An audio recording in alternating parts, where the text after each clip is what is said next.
مختصر مضمون اردو میں مختصر مضمون نگاری کا آغاز سر سید سے ہوتا ہے۔ انہوں نے اس صنف کو سماجی اصلاح کے ایک وسیلے کے طور پر استعمال کیا۔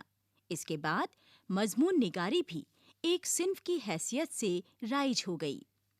سماجی موضوعات کے علاوہ علمی، ادبی، فلسفیانہ اور دیگر موضوعات پر بھی مضامین لکھے جا سکتے ہیں۔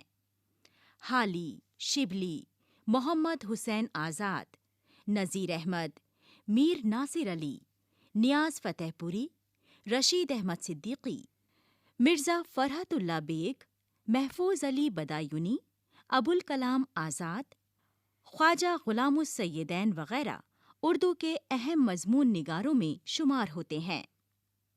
مختصر مضمون کی ایک شکل انشائیہ کہلاتی ہے۔ انشائیہ اور مضمون میں کوئی خاص فرق نہیں ہے، لیکن عام طور پر انشائیہ میں مزاح اور طنزیہ خوش مزاجی کا رنگ ہوتا ہے، اور انشائیہ نگار اکثر باتیں اپنے حوالے سے یا اکثر اپنے ہی بارے میں بیان کرتا ہے۔